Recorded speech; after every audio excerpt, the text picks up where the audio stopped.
tetap bisa bekerja kembali dan menerima penghasilan seperti semula. Pak Lamhot ya terkait dengan efisiensi, tetap efisiensi di luar kontributor dan outsourcing ini mungkin bisa. Kisru pemecatan karyawan Lembaga Penyiaran Publik alias LPP, TVRI, dan RRI ikut meramaikan isu efisiensi anggaran yang tengah hangat dibicarakan di berbagai laman media sosial. Setelah ramai-ramai diprotes, polemik itu pun dibawa ke ruang rapat DPR Komisi 7. Hanya selang beberapa hari usai isu itu viral, TVRI dan RRI kompak sepakat batal melakukan pemulangan terhadap karyawannya. Bagaimana duduk perkara isu pemecatan karyawan TVRI dan RRI di tengah efisiensi anggaran?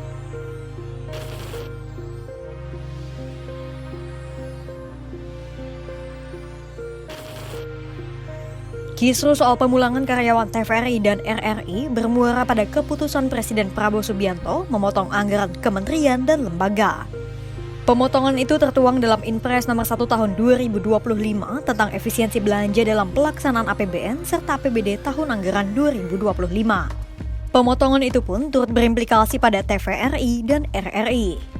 Di RRI, pemotongan anggaran operasional mencapai hampir sepertiga dari pagu anggaran 2025. Hal serupa pun turut terjadi pada TVRI. Dampaknya, baik TVRI maupun RRI, keduanya melakukan PHK massal terhadap kontributor daerah, petugas kebersihan, satpam, dan lain-lain.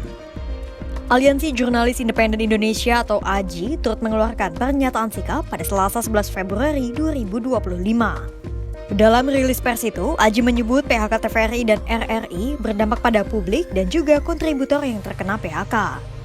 Menurut AJI, ada lebih dari 1.000 kontributor TVRI dan RRI yang berpotensi terdampak PHK. Bagi publik, PHK massal terhadap kontributor TVRI dan RRI bisa berpotensi menurunkan kualitas dan kuantitas konten yang disajikan oleh dua LPP itu. Padahal, masih banyak masyarakat di daerah terpencil yang masih bergantung pada informasi dari TVRI dan RRI. Hal itu disampaikan oleh Ketum AJI Indonesia, Nani Afrida. Nani menyebut tak seharusnya pemerintah melakukan efisiensi anggaran untuk TVRI dan RRI, mengingat selama ini anggaran kepada kedua lembaga itu cukup kecil. Itulah mengapa AJI lantas menyarankan supaya pemerintah, TVRI dan RRI melakukan peninjauan kembali kebijakan pemangkasan anggaran, pemulihan hak dan kesejahteraan pekerja, serta transparansi proses pengambilan keputusan. Mengetahui keributan di publik, TVRI dan RRI pun lantas melakukan rapat bersama Komisi 7 DPR RI. Apa hasil dari rapat tersebut?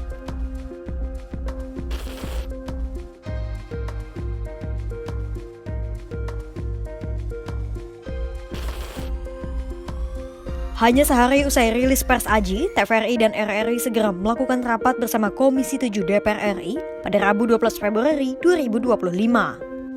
Hari itu, tuntutan dari publik dibayar kontan. TVRI dan RRI batal melakukan pengurangan jumlah tenaga kerja, baik melalui PHK maupun pengotongan gaji. Di DPR, pimpinan TVRI dan RRI langsung disentil oleh anggota Komisi 7 DPR RI, Putra Nababan. Putra Nababan menyoroti pemangkasan yang dilakukan oleh manajemen TVRI dan RRI.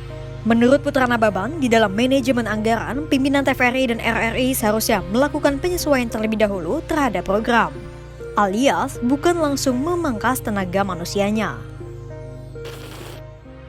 Narasi itu tidak dikendalikan. Nah, framework berpikir dari teman-teman direksi ini menurut saya terlihat di halaman TVRI, di halaman berapa ini ya? Di halaman yang terkait dengan dampak efisiensi anggaran, yang kemudian juga RRI juga sama di halaman 7-nya. Kan kelihatan alurnya, kalau ada apa-apa dengan anggaran kita, yang pertama kita potong siapa? Membayar honor kontributor daerah. Tidak bisa membayar narsum artis. Bukan yang nomor yang lainnya. Harusnya jangan di PHK atau diberhentikan manusianya dulu, Pak. Saya minta tolong ini. Karena kami semua punya konstituen, Pak. Kami punya warga. Kepedulian kami di DPR yang terbesar adalah kepada warga masyarakat. Bukan hanya sekedar program. Jadi kalau lihat dengan RRI juga sama. Langsung di top atasnya melakukan efisiensi terhadap pengisi acara, kontributor, tenaga outsourcing, dan lain sebagainya. Saya justru lebih senang kalau TVRI RRI langsung bilang kita berhenti sebagai kita melakukan WFH, efisiensi BBM, kita kita melakukan programnya, kita stop yang ini tapi dan lain sebagainya gitu. Bahkan di tahun 98 Bapak-bapak sekalian, saya ingat sekali waktu itu saya jadi managing editor ketika krisis moneter.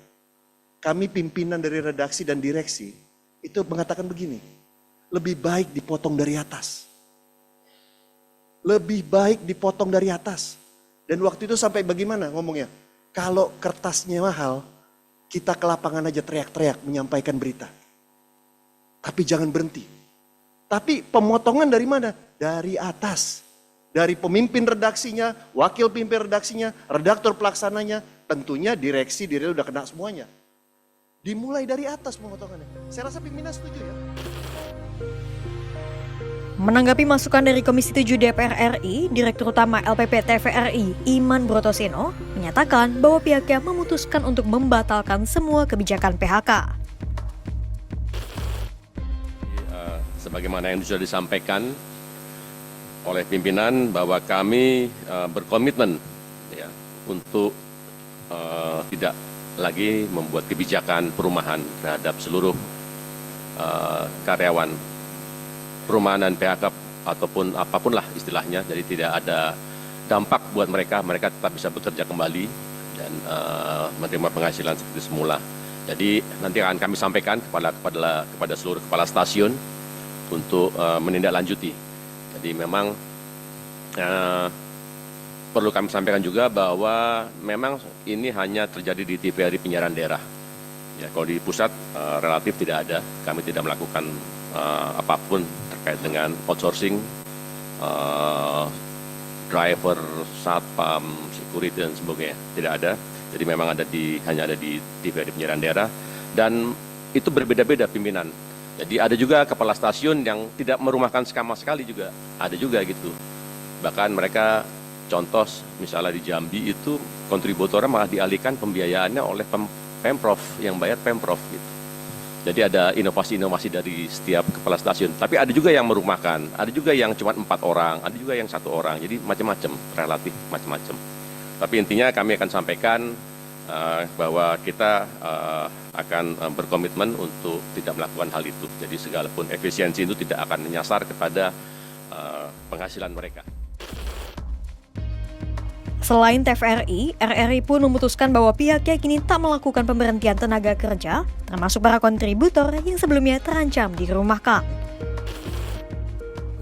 Intinya, Bapak sekarang itu tidak ada perumahan karyawan itu loh. Mulai sekarang rapat ini selesai nanti Bapak instruksikan semua yang tadi hampir dikena itu masukin lagi. Baik, tidak setuju ada. ya? Iya, setuju. Ya itu. Oke, lanjut. Adapun di TVRI terdapat 402 kontributor yang tersebar di seluruh Indonesia dan memiliki anggaran per tahunnya 6 miliar rupiah. Sementara di RRI ada 979 kontributor di seluruh Indonesia dengan total anggaran 2,5 miliar rupiah per tahunnya. Kesimpulannya, tidak ada ASN, PNS maupun P3K di TVRI maupun RRI yang diberhentikan. Sementara untuk pemakaian jasa kontributor daerah baru akan dibayar jika berita ditayangkan. Kisruh pemulangan karyawan TVRI dan RRI akhirnya berujung dibatalkannya kebijakan PHK tenaga kerja. Meski demikian, akan tetap ada penyesuaian mengingat efisiensi anggaran tetap berimbas pada TVRI dan RRI. Kira-kira bagaimana dinamika kebijakan efisiensi anggaran lainnya? Simak terus perkembangannya hanya di kanal YouTube Kompas.com.